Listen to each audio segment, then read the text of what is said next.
you've been in a lot of big churches, okay? Yeah. And you've actually been in more of the major churches in the United States than almost any Christian has been, and in a shorter amount of time. I'm a lucky man. And so sometimes good things happen to bad people, Yeah. you know? So how did that impact you?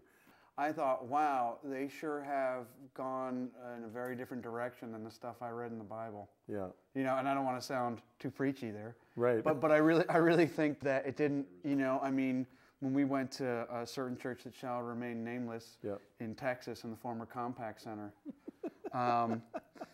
you know, I saw it on TV before I went, you know, and I saw the sermon. I'm like, oh, isn't the sermon, what a nice sermon, you know, what a nice positive message. When we got there, we got that nice positive message, but it was bookended by like, give us your tithes. And that colored our response, because we're actually there in the church service. Other people just watch it on TV. I enjoyed it much more on TV than I did in person. Exactly, same here. Yeah, even though it was impressive to walk in there like, whoa. It was impressive. But you know, I mean. What was with the fog machines? I don't understand. No, what was it with it? What do you think fog machines were doing in church? It's just spectacle. Yeah, and what's that about? Does that really make you go like, wow? No, not me. One thing that I remember we totally agreed on is, why don't people talk to us?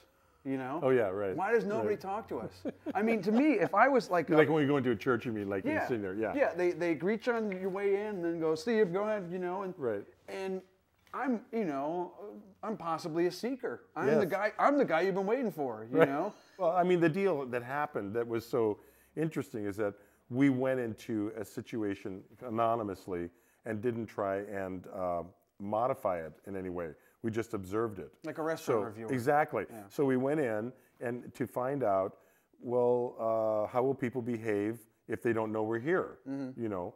And turns out... Like we're not there. Exactly. It turns out, and consistently, right? Yeah. I mean, so out of like 10 or 12 churches, there were 2 churches where we were approached by somebody just spontaneously. And as a, you know, as an outsider, quote unquote, that they're trying to reach, one would assume, of course, that they would have been much more intentional about that, but they weren't. No, if it was my church and I was maybe it's the problem too with the mega churches that you obviously at Osteen's church where there's 16,000 seats, you're not gonna go, oh, that guy wasn't here last week, you know. So maybe it's just impossible at those ones. Yeah. I don't know.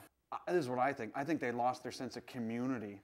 I don't think they see themselves as creating a community so much as I don't know what it is they see themselves doing, but I would say that the main focus of a church is to create a community.